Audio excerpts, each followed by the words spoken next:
waa muhiim inaad barato luuqad ka badan luuqadaada hooyo. Dunida maanta waxaa looga hadlaa 6,500 oo luuqadood. Horumarka cilmiga iyo aaladaha isgaarsiinta ayaa keentay inay dunidu noqoto sidii in hal qol lagu wada nool yahay oo kale. Wuxuu qof kasta jecel yahay inuu helo aqoon ku filan xagga luuqadda. Haddaba iyadoo ay badan yihiin faa'iidooyinka aad ka dhaxli karto barashada luuqad cusub, waxaan maanta idiin hayaa application idinka caawinaya inaad barataan luuqadda Ingiriiska.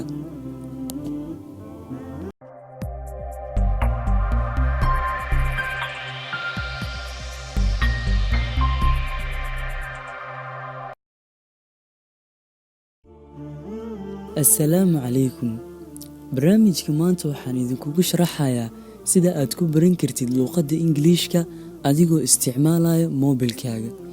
Barnaamijkan waxaa lagu magacaabaa Elite.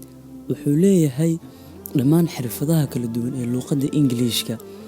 Sidoo kalena wuxuu leeyahay ciyaaro kala duwan oo maskaxda lagu dhisayo, waxayna kaa saacidayaan inaad ereyo fara badan xifdiso. Marka ugu horreyn waxaad tegaysaa Play Store-ka. kadibna qaybta sirjiga ayaa waxaad ka raadinaysaa Elite Language Center.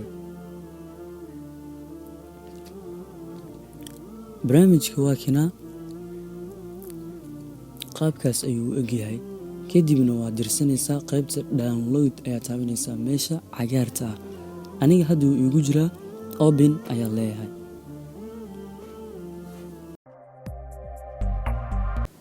marka ugu horeyso markaa furo sidaana ay soo baxayso. barnaamijkana haddaa mar la soo degto waa free, offline ayaa ku isticmaali kartaa.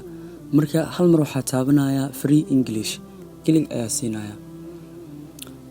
barnaamijkan sidaa u jeedid wuxuu ka kooban yahay ilaa 6 qaybood.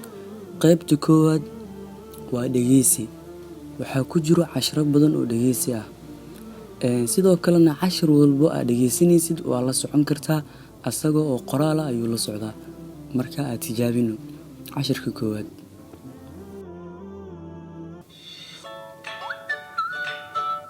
Welcome to Elite Listening Series. Hello, my name is Martha. What's your name? Hi, Martha. My name's Anne. Where are you from, Anne? I'm from England. marka waa kaasaa qaybtan. sidoo kalena waxay leedahay qayb motivationis ah oo kugu dhiirigelinaysa inaad luuqadda baratid, iyadana waa dhegeysi. soo play. Welcome to the ESL Motivation Series.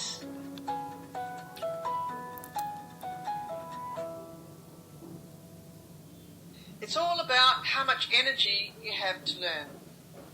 You know, marka intaas daa ugu baxna qaybta koowaad, aan u gudubno qaybta labaad.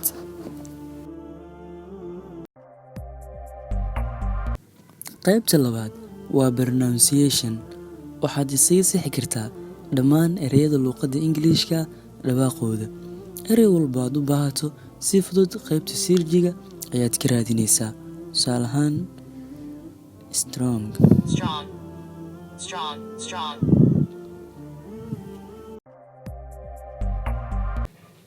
qaybta saddexaad waa free English test. haddii uu grammarka luuqadda Ingiriiska wax yar kaaga bilaaban yahay, isku day badan ayaa samayn kartaa. waxaadna ogaan kartaa heerka uu gaarsiisan yahay grammarkaaga luuqadda. qaybta afraad waa reading test. history ayaa lagu siinayaa. waxaa lagaa rabaa inaad ku akhriso 20 daqiiqo, kadibna su'aalo ayaa lagaa weydiinayaa. marka ugu horeyso waxaa laga yaabaa inay kugu adkaato, laakiin haddii aad practice badan samayso way kuu fududaanaysaa. waxayna kaa saacidaysaa inaad akhriyi karto wax walba oo ku saabsan luuqadda Ingiriiska. qaybta shanaad waa social expressions. qaybtan waxaa ka helaysaa phrases badan oo aad u isticmaali karto qaybaha kala duwan ee bulshada. hal mar ayaa waxaa taabanaysaa click here, kadib way kuu soo baxayaan dhammaan. tusaale ahaan haddii aad u baahan tahay inaad isticmaasho erey ku saabsan iibinta dharka, waxaa hal mar kilig siinaysaa clothes shop. kadibna qaybtan mikrofoonka ah ayaa kilig siinaysaa. Can I help you?